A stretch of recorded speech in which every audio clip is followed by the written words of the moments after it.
की exercise 6E है। तो 6E में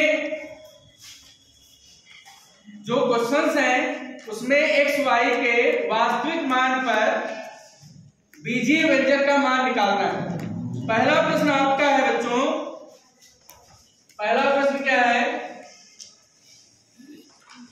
निम्नलिखित के मान ज्ञात कीजिए यदि किताब y बराबर 3, यदि x बराबर 7 y बराबर 3 तो निम्नलिखित के मान निकालने हैं। पहला इसका x प्लस y दिया है। अब x प्लस y जो बीजीय व्यंजक है इसका इन दोनों पर मान निकालना है। तो बच्चों क्या करेंगे, x के स्थान पर 7 रख देंगे, y के स्थान पर 3 रख देंगे, तो क्या आ गया, 10 आ गया। इतनी बात समझ में आ गई आप लोगों को। दूसरा पार्ट देखिए, दूसरा खंड 2x minus Y, 2x minus Y. बेटा दो यहाँ पर x का गुणांक है, तो 2 गुणा x की जगह क्या रख देंगे 7, माइनस y की जगह क्या रख देंगे 3, 2 सते 14 माइनस 3। बच्चों 14 में से 3 जाएगा, कितना बचेगा 11। वेरी गुड, तो ये आपका दूसरा आंसर आ गया। अब हम बात करते हैं बच्चों नेक्स्ट पार्ट की। तो नेक्स्ट पार्ट क्या है, 3xy, ये एक पदीय बीजीय व्यंजक है, इसमें एक पद है।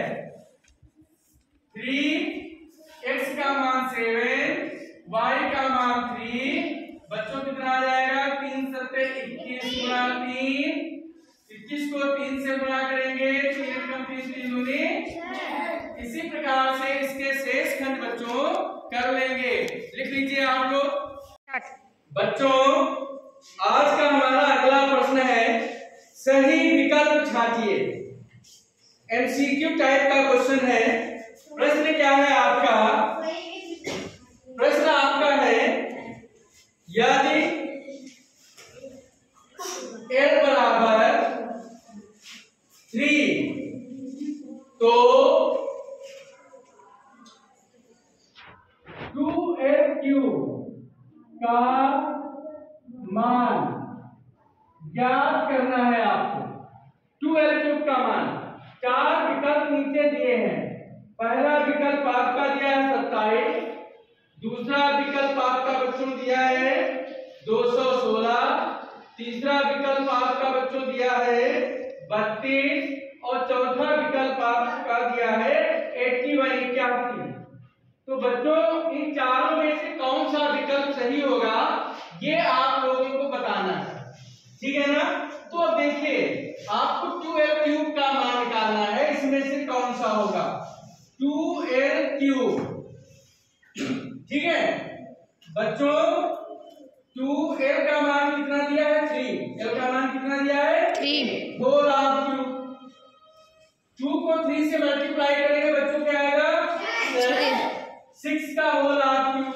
तो बच्चों 6 का होल ऑफ क्यूब का मतलब हो गया 6 गुणा 6 गुणा 6 को आप 3 बार गुणा करेंगे, तो 6 को जब 3 बार गुणा करेंगे तो आएगा 216। अब 216 आपका उत्तर आया, ये देख लेंगे 216 इन तीनों में से कौन सा विकल्प सही है। बच्चों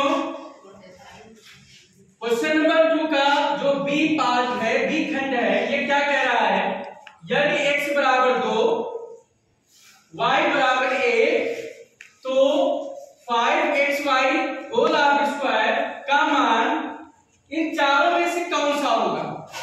तो हम इसका मान निकालेंगे, फिर सही विकल्प को हम ढूंढेंगे।